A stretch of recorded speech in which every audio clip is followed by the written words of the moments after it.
Hello everyone, नमस्ते। It's me पल सिंह खड्का। तपाईहरुलाई हाम्रो युट्युब च्यानलमा स्वागत छ। आज मैले विशेष गरी तपाईहरुलाई नेपाल प्रहरी तर्फको सहायक निरीक्षक अर्थात् असैको लिखित परीक्षाको नतिजा कहिले आउँछ त्यो बारेमा एउटा विशेष भिडियो बनाउन गइरहेको छु है। धेरै साथीहरूले हामीले सोध्नु भएको हुन्छ, जस्तो मैले तपाईहरुलाई के भन्न चाहन्छु भन्दाखेरि जुन तपाईहरुको जेठ महिनाको अन्तिममा सकिएको हो हैन।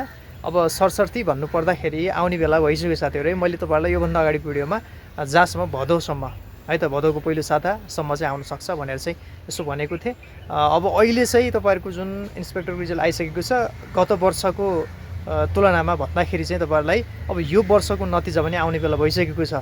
अब हामीले ठ्याक्कै डेटै तोकेर अब यो महिना यो दिन यति गते भनेर चाहिँ त्यसरी भन्न मिल्दैन हैन। जस्तो अब हामीले पनि तपाईहरुलाई चाहिँ अब जुन भर्ना छनौट निर्देशनालयलाई सोद्धाखेरि उहाँहरुले पनि त्यस्तो ठ्याक्कै जवाब दिनु हुँदैन है त। लोकसेवाले चेकिङ गर्छ, चेकिङ गरिसकेर नेपाल प्रहरीलाई चाहिँ कपी बुझाइसकेपछि उहाँहरुले नै सार्वजनिक गर्नुहुन्छ। लोकसेवाको वेबसाइटबाट पनि आउँछ रिजल्ट, नेपाल प्रहरीको वेबसाइटबाट पनि आउँछ रिजल्ट है त। त्यसरी बुझ्नु होला।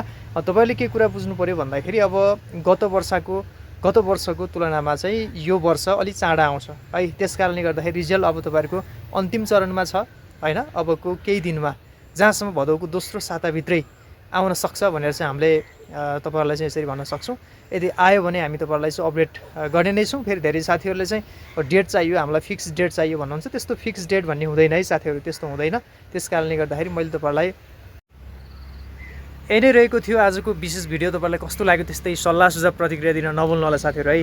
हामीले विशेष गरी प्रहरी सहायक निरीक्षकको असैको अनलाइन या भौतिक कक्षाहरू दुवै भइरहेको छ। यदि तपाईहरु इच्छुक हुनुहुन्छ भने हाम्रो डिस्क्रिप्सनमा रहेको WhatsApp भाइबर नम्बरमा सम्पर्क गर्न सक्नुहुनेछ। र अर्को कुरा जुन अब रिजल्टको कुरा मैले भनिहालेँ, रिजल्ट पक्कै पनि आउँछ हैन, ढिलो चाँडो हो आइहाल्छ।